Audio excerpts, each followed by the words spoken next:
Hi friends, welcome to my YouTube channel. तो मैं आज आपको पढ़ाने जा रही हूँ क्लास 12 का चैप्टर नंबर 6 अंतर्राष्ट्रीय संगठन पार्ट 3। आशा करती हूँ मैं आपको कि ये वीडियो पसंद आएगी, और अगर आपको वीडियो पसंद आए तो चैनल को सब्सक्राइब करना और वीडियो को लाइक करना ना भूलें। तो इससे पहले मैंने 2 पार्ट डाले थे, पार्ट 1 और पार्ट 2, जिसमें मैंने पार्ट 1 में आपको अंतर्राष्ट्रीय संगठन, उसके उद्देश्य और उसकी आवश्यकता क्यों होती है इसके बारे में बताया था।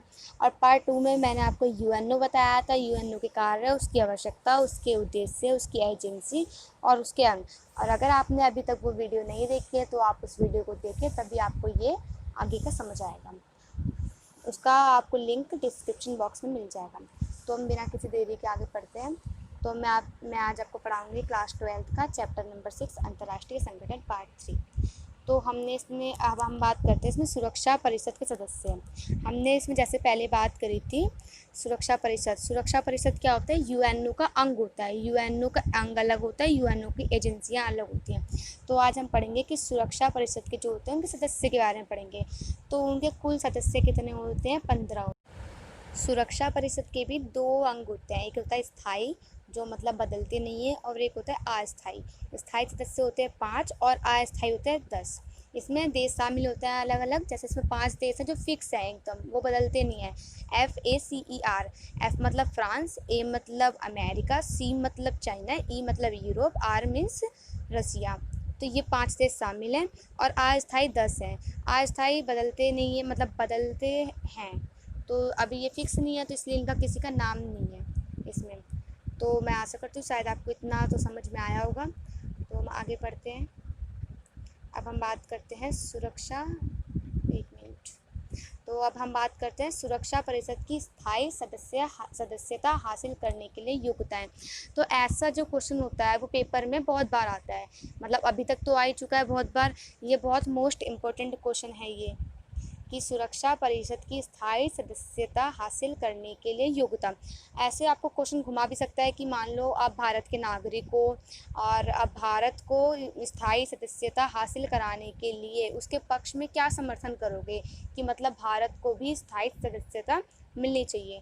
तो आपको ये पॉइंट बताने पड़ेंगे कि मतलब उसकी देखो ये योग्यता होती है। पहला होता है बड़ी आर्थिक शक्ति, दूसरा होता है बड़ी सैन्य शक्ति, तीसरा होता है विशाल आबादी, चौथा संयुक्त राष्ट्रीय संघ के बजट में योगदान देता हो, पांचवा है लोकतंत्र का सम्मान करता हो, वो तो सम्मान तो है ही, लोकतंत्र तो है हमारे देश में।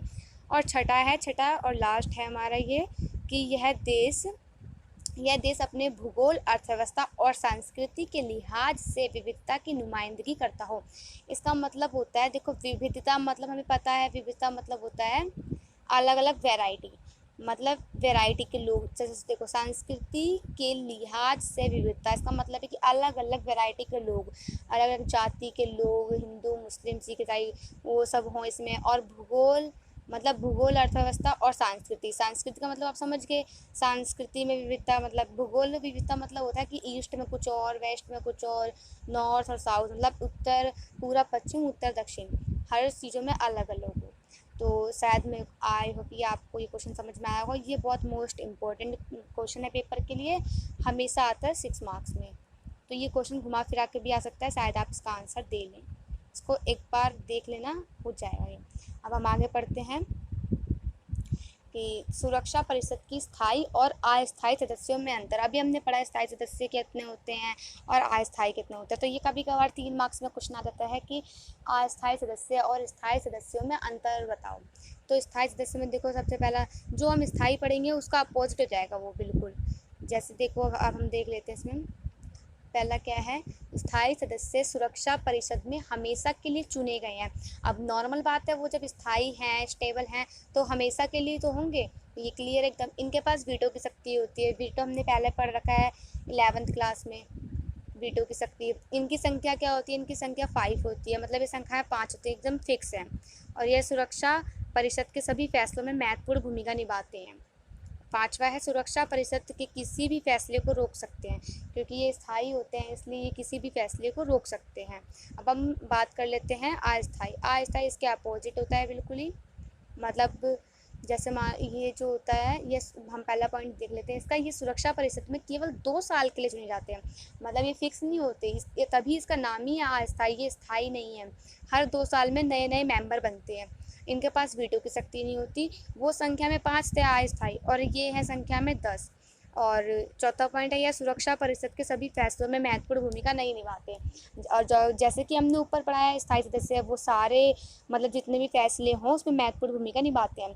तो ये उसका अपोजिट है, महत्वपूर्ण भूमिका नहीं निभाते हैं, मतलब निभाते हैं लेकिन सभी फैसलों में नहीं निभा पाते। और लास्ट पॉइंट हम इसका देख लेते हैं कि सुरक्षा परिषद के किसी भी फैसले को रोक नहीं सकते। जैसा हमने ऊपर पढ़ा है, वो लोग तो रोक सकते हैं जो 5 कंट्री हैं, वो अपनी वीटो पावर यूज़ करके, लेकिन ये जो है वो नहीं रोक सकते। तो इसी के साथ आज की क्लास में हमारा इतना ही। शायद आपको ये वीडियो पसंद आई होगी, और वीडियो पसंद आए तो चैनल को सब्सक्राइब करना और वीडियो को लाइक करना ना भूलें। मैं आशा करती हूँ आपको इतना तो समझ में आ गया होगा, और अगर आपको ना समझ में आया हो तो आप कमेंट बॉक्स में बता सकते हैं।